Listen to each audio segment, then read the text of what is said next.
আসসালামু আলাইকুম সুপ্রিয় দর্শক, আশা করি সবাই ভালো আছেন।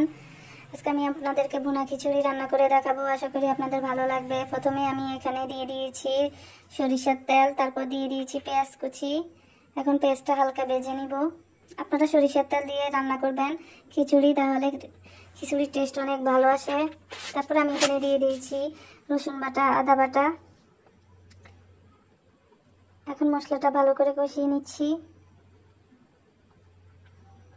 আমি অফ ক্যামেরায় কয়টা তেজপাতা দিয়ে দিয়েছি। এখন আমি চাল আর ডাল দিয়ে দিচ্ছি।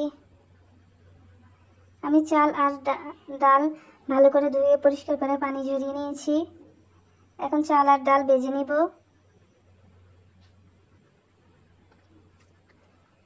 চাল আর ডাল ভেজে নেওয়া শেষ। এখন আমি এখানে দিয়ে দিচ্ছি কষানো গরুর মাংস। আমি আগে থেকেই গরুর মাংসটা কষিয়ে নিয়েছি। এখন চালের সাথে দিয়ে দিচ্ছি।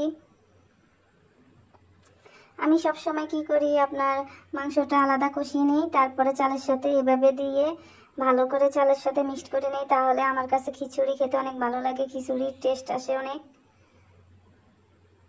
এখন পর্যাপ্ত পরিমাণে পানি দিয়ে দিচ্ছি।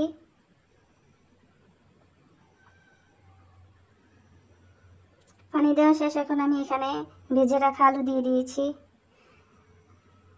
আসলে আমি আলু অনেক পছন্দ করি, এই জন্য আমি আলু দিয়ে দিচ্ছি। এখন ঢাকনা দিয়ে ঢেকে রেখে দিলাম ফুটে আসা পর্যন্ত। কিছুক্ষণ পর আবার ঢাকনা সরিয়ে দিলাম। দেখতে পাচ্ছেন একটু ফুটে আসছে।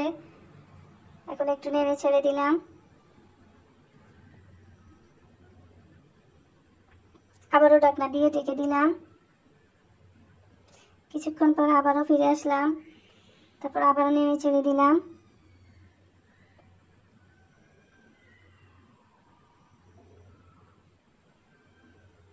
পানি শুকিয়ে আসলে তারপর আমি এখানে চাল আর মাংস চেপে চেপে দিব।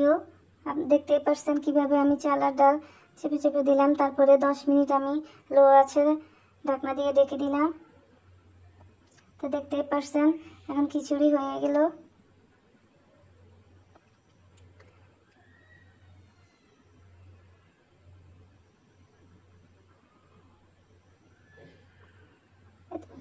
খিচুড়ি এতটাই টেস্ট হয়েছে যে কি বলবো আপনাদেরকে।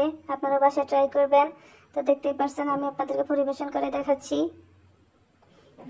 কেমন হয়েছে আপনারা জানাবেন। ভুল ত্রুটি হলে ক্ষমা করে দিবেন। সবাই পাশে থাকবেন। আল্লাহ হাফেজ।